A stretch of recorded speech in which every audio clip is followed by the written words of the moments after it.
இஷான் கிஷன் இன்னைக்கு 100 அடிச்சுட்டு திலக் வர்மா வந்து T20 வேர்ல்ட் கப்க்கு ஃபிட் ஆவரான்னு எனக்கு தெரியல. ஒருவேளை அவர் ஃபிட் ஆகலைன்னா அவருக்கு ரீப்ளேஸ்மெண்டா ருத்ராஜ் கெய்க்வாட கொண்டு வந்துடுவேன். நான் நிறைய தடவை சொல்லியிருந்திருக்கேன். இஷான் கிஷனோட பொசிஷனை மாத்த மாட்டேன். ஒரு சில சமயம் அந்த அலையற கண்டிஷன்ஸ் மும்பை மாதிரி ஒரு வென்யூன்னு பார்த்தோம்னா அவர் மும்பை இந்தியன்ஸுக்கு விளையாடி கஷ்டம் பட்டார். ஆனா அவர் 3-4 தான் விளையாடணும். ஓப்பனிங் விளையாடி கஷ்டம் பட்டார். அவரை ஓப்பனிங் இறக்கினா ஒரு சில வென்யூஸ்ல அவருக்கு சரியா படாது. அதனால அந்த டிஸ்டர்ப் பண்ணாத இருக்கிறதுக்காக நம்பர் 3லயே வச்சு ருத்ராஜ் கெய்க்வாட் எப்படின்னா அபிஷேக் சர்மா, இஷான் கிஷன் மாதிரி உடனே அடிக்க பார்க்க மாட்டார். அவர் வந்து பொறுமையா விளையாடிட்டு அப்புறமா யூ கேன் ஸ்விட்ச் கியர்ஸ்.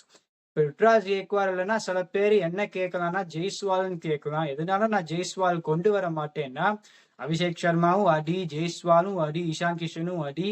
அந்த அலையற கண்டிஷன்ஸை 2 விக்கெட் விழுந்ததுன்னா எப்படி திருப்பி வருவாங்கிறது ஒரு சந்தேகம் பட வேண்டிய விஷயமா இருக்கும். ருத்ராஜ் கெய்க்வாட்னா டபுள் கியர்ஸா விளையாடலாம். அந்த கொலாப்ஸ் ஆகிறதுக்கான வாய்ப்பு ரொம்ப குறைவா இருக்கும்.